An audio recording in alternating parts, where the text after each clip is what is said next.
Is the typical experience of God's people on earth to be tried and to be troubled, to be tested in their pilgrimage.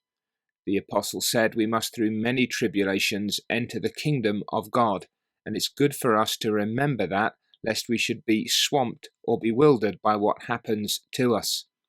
But that doesn't mean that there are no seasons of triumph or conquest in this spiritual combat in which we are constantly involved.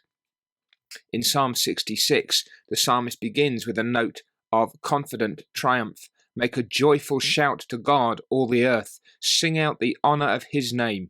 Make his praise glorious. He's directing our attention to the awesome works of God and the greatness of his power over his enemies. He wants people to turn their attention to what God has done and to show his excellent power and glory.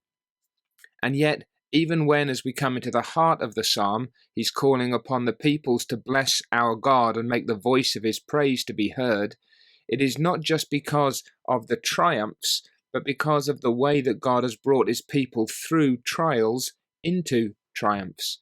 And so he reminds us that God has kept our soul among the living and does not allow our feet to be moved. The experience of God's people is not one of seamless joy and expectation, but rather it is being delivered, being kept, being brought from darkness to light, being brought through difficulties into delights. And so he says, you, O God, have tested us. You have refined us as silver is refined. You brought us into the net. You laid affliction on our backs. You have caused men to ride over our heads. We went through fire and through water. This language points back to a deep and grievous and painful experience or series of experiences. God has tested them. He has set out to prove their quality. They have been refined like silver. They've been put over the fire in order to remove the impurities. They've been brought into the net, and affliction has been laid on their backs. They have been trapped and they have been troubled. They have felt the lash. Men have ridden over their heads, this horrible imagery of people trampling upon them. We went through fire and through water, those symbols of painful passage. What then is the grounds for rejoicing? Where is this triumph coming from?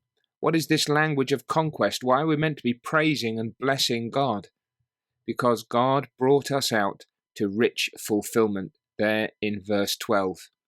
Yes, the testing was real, and yes, the pain was dreadful, and yes, the experience was miserable, and there were many sorrows and sufferings through which God's people went. But God brought them out to rich fulfillment. And the language there is one of those delightful expressions in which the English tries to capture something that is open-ended in the original. God brought us out into a rich place. God brought us out into rich things or richnesses. There's an expansiveness there. Yes, the sufferings were real, but the blessings are equally real and even more abundant.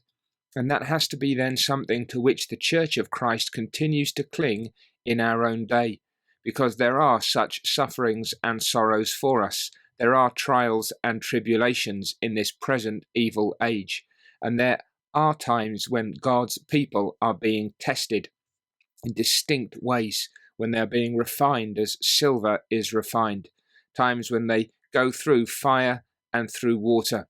That may be true congregationally, it may be true individually. The present season in which we live seems to be one in which the church is under distinct pressure and faces particular difficulties, and there are eruptions from within, and there are assaults from without. And what is our hope and our confidence? That God is in control of everything that is taking place, and that when he has done his testing work, and when his refining for the time being is complete, when he has accomplished what he intends, when he has brought us through the fire and the water, he will bring us out into a place of richness. And that spiritual favour, that is what we need to crave. It's what we need to wait for. It's what we need to pray for. It's what we need to work for, patiently looking to God in anticipation that after trials there will be triumphs for the praise and the glory of His grace.